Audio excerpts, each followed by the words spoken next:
Projector of ಮಾಡ್ತೀನಿ. ನಮ್ಮ ತುಂಬ ಇರೋದೇ ಅಂತ, ಯಾಕಂದರೆ ಯಾರು ಲೈಫ್ನ ಕಳ್ಕೋಬೇಕಂತ ಇಷ್ಟಪಡಲ್ಲ. ಅವ್ನ ಡ್ರೀಮ್ಸು ತುಂಬ ಇತ್ತು. ಆ್ಯಕ್ಚುಲಿ ಅವ್ನು ಎಂಟರ್ಪ್ರಿನರ್ ಆಗಿಬಿಟ್ಟು 4 ಜನಕ್ಕೆ ಸೇವೆ ಕೊಡಬೇಕು ಅಂತ ಆಸೆ ಇತ್ತು. ಆಮೇಲೆ ತುಂಬ ಸಾಧನೆ ಹೇಳ್ತಾ ಇದ್ವಿ. ಅವಾಗ ಅವ್ನು ಹೇಳ್ತಾ ಇದ್ದ, ಮದುವೆ ಎಲ್ಲರೂ ಮಾಡ್ತಾರೆ, ಮಕ್ಕಳೆಲ್ಲ ಮಾಡ್ತಾರೆ, ಹೆಸರು ಮಾಡಬೇಕು ಅಂತ. ತಮ್ಮೆಲ್ಲ ಕುಟುಂಬದ ಸದಸ್ಯರಿಗೆ ನಮ್ಮ ಬೇಲಿ ವಿಶ್ವವಿದ್ಯಾಲಯ ಪರವಾಗಿ ತುಂಬ ಹೃದಯಪೂರ್ವಕ ನಮಸ್ಕಾರ.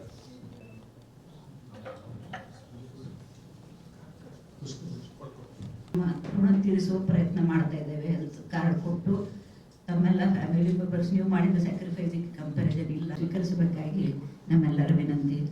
ಪ್ರೆಸಿಡೆಂಟ್ ಸರ್ ಅವರಲ್ಲಿ ದಯವಿಟ್ಟು ಕಾರ್ಡ್ ಕೊಡಲು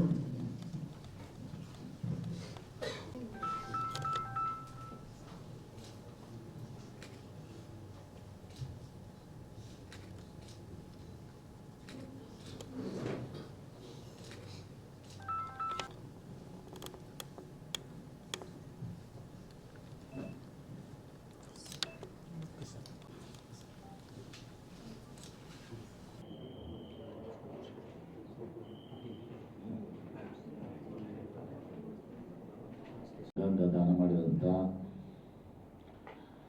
ನಮ್ಮೆಲ್ಲರಿಗೂ ಆದರ್ಶರಾಗಿದ್ದ ಬಲರಾಮ್ ಕೃಷ್ಣ ಬಾಗಲಕೋಟ್ ಅವರ ಕುಟುಂಬದ ಎಲ್ಲ ಸದಸ್ಯರು, ಅವರ ಸಹೋದರಿಯರು, ಕುಟುಂಬದ ಎಲ್ಲ ಸದಸ್ಯರು, ಇವತ್ತು ಈ ಪತ್ರಿಕಾಗೋಷ್ಠಿ ಬಹಳ ಮಹತ್ವವಾದಂಥ ಒಂದು ಪತ್ರಿಕಾಗೋಷ್ಠಿ. ಇವತ್ತು ನಮ್ಮ ದೇಶದಲ್ಲಿ, ರಾಜ್ಯದಲ್ಲಿ ಅಂಗಾಂಗ ದಾನ ಮಾಡಬೇಕು ಅನ್ನೋದು ಸರ್ಕಾರದ, ಸಂಘ ಸಂಸ್ಥೆಗಳ, ಜನರ ಅಭಿಪ್ರಾಯವಾಗಿದೆ. ಆದರೆ ಅದು ಯಾವ ರೀತಿ ಆಗಬೇಕು ಅನ್ನೋದು ಇನ್ನು ಸ್ವಲ್ಪ ಮಟ್ಟಿಗೂ ಕೂಡ ನಾವು ಅದನ್ನು ಸಾಧನೆ ಮಾಡಲಿಕ್ಕೆ ಆಗಿಲ್ಲ. ಈ ಒಂದು ಪತ್ರಿಕಾಗೋಷ್ಠಿ ಒಂದನೇದು ಆ ಕುಟುಂಬದವರನ್ನ ನಾವು ಗೌರವಿಸಬೇಕು ಮತ್ತು ಇವತ್ತು ಏನು ಬಲರಾಮ್ ಕೃಷ್ಣ ಬಾಗಲಕೋಟ್ ಇದ್ದಾರೆ, ಇವರ ಒಂದು ಕಾರ್ಯ ಇಡೀ ದೇಶಾದ್ಯಂತ ಜನರಿಗೆ ತಲುಪಿ ಇದೊಂದು ಆಂದೋಲನ ಆಗಬೇಕು, ಒಂದು ಮೂವ್ಮೆಂಟ್ ಆಗಬೇಕು. ತನ್ನ ಮೂಲಕ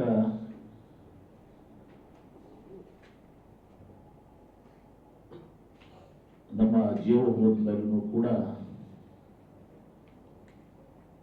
ನಾವು ಬದುಕಿದ್ದೀವಿ, ಬೇರೆಯವರಿಗೆ ನಾವು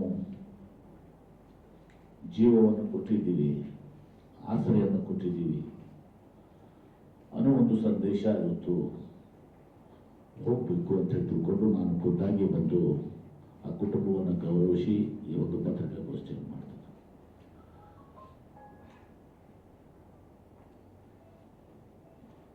ಇವತ್ತು ಕೇಂದ್ರ ಸರ್ಕಾರ, ರಾಜ್ಯ ಸರ್ಕಾರ ಅಂಗಾಂಗ ದಾನದ ಬಗ್ಗೆ ನಾವು ಹೇಳ್ತೀವಿ, ಆದರೆ ಅದು ಇನ್ನೂ ಕೂಡ ಅದೊಂದು ಮೂಮೆಂಟ್ ಆಗಿ, ಒಂದು ಅಭಿಯಾನ ಆಗಿ ಹೊರಹೊಮ್ಮಲಿಕ್ಕೆ ಸಾಧ್ಯ ಆಗಿಲ್ಲ ಅಂತ ಹೇಳಿ ನನ್ನ ವೈಯಕ್ತಿಕವಾದಂಥ ಭಾವನೆ. ಈ ಒಂದು ಇನ್ಸಿಡೆಂಟ್ನಿಂದ, ಈ ಒಂದು ಬಲರಾಮ್ ಕೃಷ್ಣ ಬಾಗಲಕೋಟ್ ಅವರ ಒಂದು ತ್ಯಾಗದಿಂದ, ದಾನದಿಂದ ಈ ಮೂಮೆಂಟ್ ಪ್ರಾರಂಭ ಆಗಲಿ, ಬಸವನಾಡಿನಿಂದ ಇದು ಪ್ರಾರಂಭ ಆಗಲಿ ಅಂತ ಹೇಳೋದು ಆಶಯದಿಂದ ಈ ಪತ್ರಿಕಾಗೋಷ್ಠಿಯಲ್ಲಿ ಇವತ್ತು ಕರೆದಿದೆ. ಅನೇಕ ದೇಶಗಳಲ್ಲಿ ನಮ್ಮೊಂದಿದ್ದಾರೆ.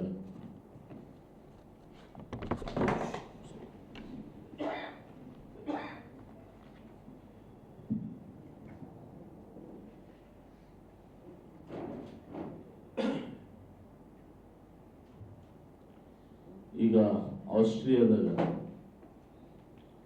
Countries with opt out present consent systems ಅಂತ, ಅದರಲ್ಲಿ ಆಸ್ಟ್ರಿಯಾ ಕನ್ಸಂಟ್ರೇಟ್ ಸುಮಾರು 100%, 100% ಅಷ್ಟಿದೆ ಕನ್ಸಂಟ್ರೇಟ್. ಅದೇ ರೀತಿ ಸ್ಪೇನ್ನಲ್ಲಿ ಬಹಳ ದೊಡ್ಡ ಪ್ರಮಾಣದಲ್ಲಿದೆ, ಬೆಲ್ಜಿಯಂನಲ್ಲಿದೆ, ಚೈನಲ್ಲಿದೆ, ಸಿಂಗಾಪುರಲ್ಲಿದೆ, ಫ್ರಾನ್ಸ್ನಲ್ಲಿದೆ, ಮತ್ತು ಇನ್ನೂ ಬಹಳಷ್ಟು ಬಲ್ಗೇರಿಯಾ, ಕ್ರೊಯೇಷಿಯಾ, ಸಿಪ್ರಸ್ಸು, ಚೆಕ್ Republic, Estonia, Finland, Poland, Greece, Hungary, Luxembourg, Portugal, Slovenia ಹಾಗೂ ಸ್ವೀಡನ್ನಲ್ಲಿ ಇವತ್ತು ಎಲ್ಲನೂ ಕೂಡ. ಹೀಗಾಗಿ ನಾನು ಇವತ್ತು ನಮ್ಮ ಬಲರಾಮ್ ಕೃಷ್ಣ ಬಾಗಲಕೋಟೆ ಅವರು ಮೆದುಳು ನಿಷ್ಕ್ರಿಯ ಮೇಲೆ ಅವ್ರ ಕುಟುಂಬದ ಎಲ್ಲ ಸದಸ್ಯರು ಅವರು 2 ಕೊನೆಯ ಕಣ್ಣುಗಳು, ಅವು 2 ಕಿಡ್ನೀಸ್ನ, ಒಂದು ಕಿಡ್ನಿ ಇಲ್ಲೇ ನಮ್ಮಲ್ಲಿ BM ಪಾಟೀಲ್ ಮೆಡಿಕಲ್ ಕಾಲೇಜಿನಲ್ಲಿ ಸೂಪರ್ ಸ್ಪೆಷಾಲಿಟಿ ಹಾಸ್ಪಿಟಲ್ನಲ್ಲಿ, ಇನ್ನೊಂದು ಗುಲ್ಬರ್ಗ ಚಿರಾಯು ಹಾಸ್ಪಿಟಲ್ ಗುಲ್ಬರ್ಗದಲ್ಲಿ. ಆ್ಯಕ್ಚುಲಿ ಅವರ ಹೃದಯನೂ ಕೂಡ ಇದು ಮಾಡಬೇಕು ಅಂತೇಳಿ ವಿಚಾರ ಮಾಡಿದ್ರು. ಆದರೆ ಒಂದು ದಿವಸ ಟ್ರಾನ್ಸ್ಪೋರ್ಟೇಷನ್, ಬಹುಶಃ ಏರ್ಪೋರ್ಟು ಇವತ್ತು ಪ್ರಾರಂಭ ಆಗಿದ್ದರೆ ಆ ಹೃದಯನೂ ಕೂಡ ಕೊಡಲಿಕ್ಕೆ ತುಂಬ ಸಾಧ್ಯ ಆಗ್ತಾ ಇತ್ತು. ಟ್ರಾನ್ಸ್ಪೋರ್ಟ್ ಮಾಡಲಿಕ್ಕೆ ಆಗಲಾರ್ದಕ್ಕೆ ಒಂದು ದಿವಸ ಲಂಗ್ಸನ್ನು ಕೂಡ ಏರ್ಪೋರ್ಟ್ ಆಗಿದ್ರೆ ಅದನ್ನು ಕೂಡ ಲಂಗ್ಸು ಮತ್ತು ಅವರ ಹೃದಯ ಹಾರ್ಟ್ ಕೂಡ ತುಂಬ ಕೊಡಲಿಕ್ಕೆ ಸಾಧ್ಯ ಆಗ್ತಾ ಇತ್ತು. ಹೀಗಾಗಿ ಇವತ್ತು ಈ ಒಂದು ನಿದರ್ಶನ ಮಾನವೀಯತೆಯ ಒಂದು ದೊಡ್ಡ ಸಂದೇಶವಾಗಿ ಇವತ್ತು ಸಹ ಮಾಧ್ಯಮದಲ್ಲಿ, ಸೋಷಿಯಲ್ ಮೀಡಿಯಾದಲ್ಲಿಯೂ ಕೂಡ ಬಹಳಷ್ಟು ಜನರ ಗಮನ ಸೆಳೆದಿದೆ. ಹೀಗಾಗಿ ನಾವು ಒಂದು ನಿರ್ಧಾರವನ್ನು ನಮ್ಮ ಜಿಲ್ಲೆ ಕುರಿತಕ್ಕೆ ಇವತ್ತು ಈ ಒಂದು ಅಭಿಯಾನವನ್ನು ಪ್ರಾರಂಭ ಮಾಡಬೇಕು, ಜನರಿಗೆ ಮನವೊಲಿಸುವಂಥ ಒಂದು ಪ್ರಯತ್ನವನ್ನು ಮಾಡಬೇಕು. ಮತ್ತು ನಾವು ಪ್ರಥಮವಾಗಿ ನಾನೇ ಪ್ಲಜ್ ಮಾಡ್ತೇನೆ ಫಸ್ಟು. ಅದೇ ರೀತಿ ನಮ್ಮ ಎಲ್ಲರಿಗೂ ಪ್ಲಜ್ ಮಾಡೋ ಮೂಲಕ ಇವತ್ತು ನಮ್ಮ ಜೀವ ಹೋದ ಮೇಲೆ ಅಥವಾ ನಿಷ್ಕ್ರಿಯಗೊಂಡ ಮೇಲೆ ಮಣ್ಣಲ್ಲಿ ಮಣ್ಣಾಗಿ ಹೋಗ್ತದೆ, ಸಾರ್ಥಕ ಆಗ್ತದಲ್ಲ. ಅದು ಸಾರ್ಥಕ ಆಗಬೇಕಾದ್ರೆ ನಮ್ಮ ಅಂಗಾಂಗಗಳನ್ನು ಬೇರೆಯವರಿಗೆ ಕೊಟ್ಟರೆ ಅವರ ಜೀವನವನ್ನು ಉದ್ಧಾರ ಮಾಡ್ದಂಗೆ ಆಗ್ತದೆ. ಆ ದಿಶೆಯಲ್ಲಿ ಒಂದು ಅಭಿಯಾನ ಆಗಬೇಕು. ಅದು ನಮ್ಮ ಜಿಲ್ಲೆಯಿಂದ, ಬಸವನಹಳ್ಳಿಯಿಂದ ಪ್ರಾರಂಭ ಆಗಬೇಕು. ಮತ್ತು ನಾವು ಪ್ರಧಾನಮಂತ್ರಿಗಳಿಗೆ, ಕೇಂದ್ರ ಕಾನೂನು ಸಚಿವರಿಗೆ, ಕೇಂದ್ರ ಗೃಹ ಸಚಿವರಿಗೆ, ಕೇಂದ್ರ ಆರೋಗ್ಯ ಸಚಿವರಿಗೆ, ನಮ್ಮ ರಾಜ್ಯದಲ್ಲಿ ನಮ್ಮ ಮುಖ್ಯಮಂತ್ರಿಗಳಿಗೆ, ನಮ್ಮ ಆರೋಗ್ಯ ಮಂತ್ರಿಗಳಿಗೆ ಇವತ್ತು ನಾವು ಒಂದು ಪೆಟಿಷನ್ ಕೊಡುವ ಮೂಲಕ ಇದು ಒಂದು ಅಂಗಾಂಗ ದಾನ ಯಾವ ರೀತಿ ಬೇರೆ ಬೇರೆ ದೇಶದಲ್ಲಿ ಬಹಳ ದೊಡ್ಡ ಯಶಸ್ಸನ್ನು ಕಂಡಿದೆ, ನಮ್ಮ ದೇಶದಲ್ಲೂ ಕೂಡ ಅದು ಆಗಬೇಕು. ಅದು ಆಗಬೇಕಾದ್ರೆ ರಾಜ್ಯ ಸರ್ಕಾರ ಮತ್ತು ಕೇಂದ್ರ ಸರ್ಕಾರ ಒಟ್ಟಿಗೆ ಕೂಡಿ, ವಿಶೇಷವಾಗಿ ಪ್ರಧಾನಮಂತ್ರಿಗಳಿಂದ ಪ್ರಾರಂಭ ಆಗಬೇಕು. ಅವರು ಇದನ್ನ ಒಂದು ಮೂಮೆಂಟ್ ಆಗಿ, ಒಂದು ಅಭಿಯಾನ ಆಗಿ ಸ್ವೀಕಾರ ಮಾಡಿ ಇದನ್ನು ಮಾಡಿದರೆ ಇವತ್ತು ಲಕ್ಷಾಂತರ, ಕೋಟ್ಯಾಂತರ ಜನರಿಗೆ, ಅದರಲ್ಲಿ ಕಣ್ಣುಗಳು, ನಮ್ಮ ಡಾಕ್ಟರ್ ಇನಾಮದಾರ್ ನಮ್ಮ ವೈಸ್ ಚಾನ್ಸಲರ್ ಹೇಳ್ತಾ ಇದ್ರು, ಬಹಳ ಅತ್ಯಂತ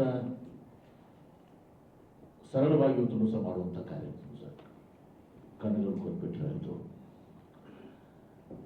ಹೀಗೆ ಎಲ್ಲ ಅಂಗಾಂಗಗಳನ್ನು ಕೊಡುವಂಥದ್ದೊಂದು ಮೂಮೆಂಟ್ ಆಗಬೇಕು ಅನ್ನೋ ದೇಶದಿಂದ ಇವತ್ತು ನಾವು ಪ್ರಧಾನಮಂತ್ರಿಗಳಿಗೆ, ಎಲ್ಲ ಕೇಂದ್ರ ಸಚಿವರಿಗೆ, ರಾಜ್ಯ ಮುಖ್ಯಮಂತ್ರಿಗಳಿಗೆ, ರಾಜ್ಯದ ನಮ್ಮೆಲ್ಲ ಆರೋಗ್ಯ ಸಚಿವರು ಎಲ್ಲರಿಗೂ ಕೂಡ ಇದು ಮಾಡೋ ಮೂಲಕ ಇದು ಬಸವನಹಳ್ಳಿನಿಂದ ಇವತ್ತು ನಮ್ಮ ಬಲರಾಮ್ ಕೃಷ್ಣ ಬಾಗಲಕೋಟೆ ಅವರ ಏನೋ ಒಂದು ತ್ಯಾಗ ಇದೆ, ದಾನ ಇದೆ, ಅದು ದಾನ ಸಾರ್ಥಕ ಆಗಬೇಕು, ಇದರಿಂದ ಪ್ರಾರಂಭ ಆಗಬೇಕು.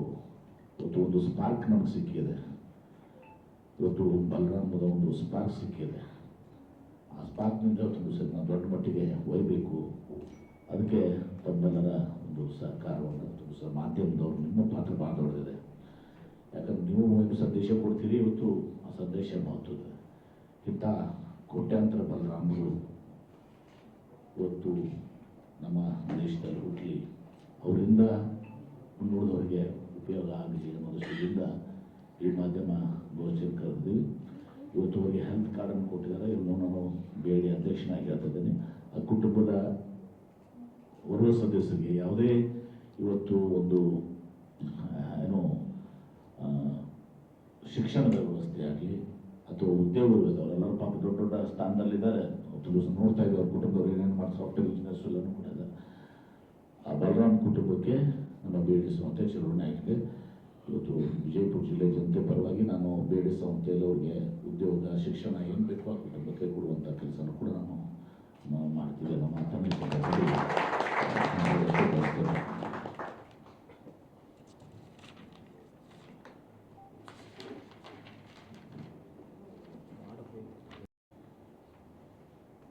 ಬಾಗಲಕೋಟೆಯವರು ಈಗಾಗಲೇ ಹೇಳಿದಾಗ 2 ಕಿಡ್ನಿಗಳ ಜೊತೆಗೆ 2 ಕಾರ್ನಿಯಾಗಳನ್ನು ಕಣ್ಗಳನ್ನ ಹಾರ್ವೆಸ್ಟ್ ಮಾಡಿದ್ರೆ ಅವ್ರ ಅಗತ್ಯ ರೋಗಗಳನ್ನು ಸಾಗುವಡಿಸಲಾಗ್ತಾ ಇದೆ. ಮೆದುಳು ಅಂದರೆ ಬ್ರೈನ್ ಡೆಡ್ ಅಂತೀವಿ ನಾವು. ಬ್ರೈನ್ ಡೆಡ್ ಅಂತ ಕೋಮಾದಾಗಿರ್ತದೆ ಪೇಷಂಟ್ಸು. ಆ ನಿಷ್ಕ್ರಿಯಗೊಂಡ ಮೃತದೇಹದಿಂದ ಏನೆಲ್ಲ ಅಂಗಾಂಗಗಳನ್ನ ದಾನ ಮಾಡಲಿಕ್ಕೆ ಸಾಧ್ಯ ಆಗಿದೆ ಅನ್ನೋದನ್ನು ನಮ್ಮ ಡಾಕ್ಟರ್ಸ್ ಇವತ್ತು ನಾನು ಮುಂದಿಟ್ಟಿದ್ದಾರೆ. ಒಂದು ಹೃದಯ, ಯಾರಿಗೆ ಹಾರ್ಟ್ ಇರಬೇಕಾಗುತ್ತೆ ಹೃದಯ ಕೊಡ್ಬೋದು. ಲಂಗ್ಸ್, ಈಗ ನಮ್ಮ ಡಾಕ್ಟರ್ ಪಾಟೀಲ್ ಹೇಳಿದಂಗೆ ಅವರ ಒಂದು ಲಂಗ್ಸನ್ನು ಕೊಡಲಿಕ್ಕೆ ಸಾಧ್ಯ ಇದೆ. ಶ್ವಾಸಕೋಶಗಳು, ಲಿವರು, ಕಿಡ್ನಿ, ಪ್ಯಾಂಕ್ರಿಯಸ್ಸು, ಕಣ್ಣಗುಡ್ಡೆಗಳು, ಅದು ಕಾರ್ನಿಯಾಸ್, ಐಬಾಲ್ಸ್ ಏನಂತೀವಿ, ಚರ್ಮನೂ ಕೊಡೋಕ್ಕೆ ಸಾಧ್ಯ ಇದೆ. ಎಲುಬುಗಳು, ಬೋನ್ಸು, ಹಾರ್ಟ್ ವಾಲ್ಸು, ಆಮೇಲೆ ಬ್ಲಡ್ ವೆಸಲ್ಸು ಮತ್ತು ಎಲ್ಲ ಟಿಶ್ಯೂಸ್, ಹೃದಯ, ಶ್ವಾಸಕೋಶಗಳು, ಲಂಗ್ಸು, ಲಿವರು, ಕಿಡ್ನಿಗಳು, ಪ್ಯಾಂಕ್ರಿಯಾಸು, ಕಣ್ಣುಗುಡ್ಡೆಗಳು, ಚರ್ಮ, ಎಲುಬುಗಳು, ಹೃದಯ ವಾಲ್ವಗಳು, ರಕ್ತನಾಳಗಳು, ಎಲ್ಲ ಕೋಶಗಳು, ಇಷ್ಟೆಲ್ಲ ಇದನ್ನು ಕೊಡಲಿಕ್ಕೆ ಸಾಧ್ಯ ಇದೆ. ಆಮೇಲೆ ನಮ್ಮ ಒಂದು ಭಾರತ ದೇಶದಲ್ಲಿ ನಮಗೆ ಬಹಳಷ್ಟು ಜನರಿಗೆ ಇನ್ನೂ ಆ ಒಂದು ದಾನ ಮಾಡಬೇಕು, ಆ ಒಂದು ಅಟ್ಯಾಚ್ಮೆಂಟು ಇರೋದ್ರಿಂದ ಇರ್ತದೆ. ಆದರೆ ಅವ್ರು ಯಾವಾಗ ಕನ್ವಿನ್ಸ್ ಮಾಡೋಕ್ಕೆ ನಾವು ಸಾಧ್ಯ ಅಂದರೆ, ಇವತ್ತು ನಿಮ್ಮ ದೇಹ ಇದು ಮಾಡಿಕೊಟ್ರೆ ಬೇರೆಯವರು ಭಾಳ ಬೆಳಗಾಗ್ತದೆ. ನಮ್ಗೆ ಪುಣ್ಯ ಅಂತದ, ನಮ್ಮ ಪಾಪ ಪುಣ್ಯ ಇದರಲ್ಲಿ ಬರ್ತದೆ. ತುಂಬ ಸಹ ನಮಗೆ ಪುಣ್ಯ ನಿಮ್ಮ ಇದಕ್ಕೆ ಸಿಗುತ್ತೆ, ಅವನಿಗೆ ಆತ್ಮಕ್ಕೆ ಶಾಂತಿ ಸಿಗ್ತದೆ, ಬೇರೆಯವ್ರು ಭಾಳ ಬೆಳಕು ಮಾಡಲಿಕ್ಕೆ ಸಾಧ್ಯ ಇರುತ್ತೆ. ಯಾವುದು ಆ ಸಮಾಜ ಇನ್ನೂ ಕೂಡ ಅದು ನಾವು ಇದನ್ನು ಅಕ್ಸೆಪ್ಟ್ ಮಾಡುವಂಥ ಪರಿಸ್ಥಿತಿ ಬಂದಿಲ್ಲ. ಅದು ಆಗಬೇಕು, ಆ ದಿಶೆಯಲ್ಲಿ ಒಂದು ಅಭಿಯಾನ ಆಗಬೇಕು, ಒಂದು ದಿಶೆಯಿಂದ ಒಂದು ಪೀಪಲ್ಸ್ ಮೂಮೆಂಟ್ ಆಗಬೇಕು. ಸಂಘ ಸಂಸ್ಥೆಗಳು, ಮಾಧ್ಯಮಗಳು ಎಲ್ಲರೂ ಕೂಡ ಅದರಲ್ಲಿ ಕೈ ಜೋಡಿಸಿ ಇವತ್ತು ನಾವೇನು ಪ್ರಧಾನಮಂತ್ರಿಗಳಿಗೆಲ್ಲ ಪೆಟಿಷನ್ ಮಾಡ್ತೀವಿ, ಆ ಪೆಟಿಷನ್ ಕಾಪೀಸ್ನು ಕೂಡ ನಮ್ಮ ವೈಸ್ ಚಾನ್ಸಲರ್ ನಾಮದಾರರು ಮತ್ತೆಲ್ಲರೂ ಕೂಡ ರೆಡಿ ಮಾಡ್ತಾ ಇದ್ದಾರೆ. ಅದನ್ನು ಮಾಧ್ಯಮಗಳಿಗೂ ಮಾಡೋ ಮೂಲಕ ಇದು ಸಾರ್ಥಕವಾದಂಥ ಒಂದು ಮೂಮೆಂಟನ್ನು ಇವತ್ತು ಸಹ ಬಸವನಹಳ್ಳಿಯಿಂದ ನಾವು ಪ್ರಾರಂಭ ಮಾಡೋದು. ನಮ್ಮ ಜಿಲ್ಲೆ ಮಟ್ಟಿಗೆ ವಿ ವಿಲ್ ಟೇಕ್ ಅಲ್ಲಿ ಪಕ್ಷಾತೀತವಾಗಿ, ಜಾತ್ಯತೀತವಾಗಿ ನಾವು ಸಹ ಬೇಡಿ ಸಂಸ್ಥೆಗಳನ್ನ ಖುದ್ದಾಗಿ ನಾನು ಜಿಲ್ಲಾ ಉಸ್ತುವಾರಿ ಸಚಿವನಾಗಿ ನಾನು ಕೂತಿನ ಮಾತನಾಡಿಸಿದ್ದು ಹೇಳಿ ತಮ್ಮೆಲ್ಲರ ಒಂದು ಸಹಕಾರ ಈ ಒಂದು ಒಳ್ಳೆಯ ಕಾರ್ಯದಲ್ಲಿ ನಾವು ಕೈ ಜೋಡಿಸಬೇಕು ಅಂತ ವಿನಂತಿ ಮಾಡಿಕೊಂಡು, ಇನ್ನೊಮ್ಮೆ ಇವತ್ತು ನಮ್ಮ ಬಲರಾಮ್ ಕೃಷ್ಣ ಬಾಗಲಕೋಟೆಯವರು ಎಲ್ಲರಿಗೂ ಕೂಡ ದೇಶದಲ್ಲಿ ಯುವ ಪೀಳಿಗೆಗೆ ಮಾದರಿಯಾಗಿದ್ದಾರೆ. ಅವ್ರ ಕುಟುಂಬದವರಿಗೆ ನಾನು ಹೃದಯಪೂರ್ವಕವಾದಂಥ ನನ್ನ ನಮನಗಳನ್ನು ತುಂಬ ಸಲ್ಲಿಸಲಿಕ್ಕೆ ಬಯಸ್ತೇನೆ. ಇವತ್ತು ಅವರು ಜೀವ ಕಳ್ಕೊಂಡ್ರು, ಇತರ ಬಾಳಿಗೆ ಬೆಳಕಾಗಿದ್ದಾರೆ. ಹೀಗಾಗಿ ಇದನ್ನು ಎಷ್ಟು ನಮನಗಳನ್ನು ಸಲ್ಲಿಸಿದ್ರು ಅಷ್ಟು ಕಡಿಮೆ ಅನ್ನೋ ಮಾತನ್ನು ಸಂದರ್ಭ ಹೇಳಿ ಇವತ್ತು ಬಲರಾಮ್ ಕೃಷ್ಣ ಬಾಗಲಕೋಟೆಯವರು ಅಮರರಾಗಿದ್ದಾರೆ. ಅವರು ಇವತ್ತು ನಿಧನ ಆಗಿದ್ದರೂ ಕೂಡ ಇವತ್ತು ಅಮರರಾಗಿದ್ದಾರೆ ಅನ್ನೋ ಮಾತನ್ನು ಈ ಸಂದರ್ಭ ಹೇಳಿ ಮತ್ತೊಮ್ಮೆ ಕುಟುಂಬಕ್ಕೆ ಅವ್ರಿಗೆ ನಮನಗಳನ್ನು ಸಲ್ಲಿಸಿ ಇನ್ನು ಮುಂದೆ ಏನಾದರೂ ಪ್ರಶ್ನೆಗಳು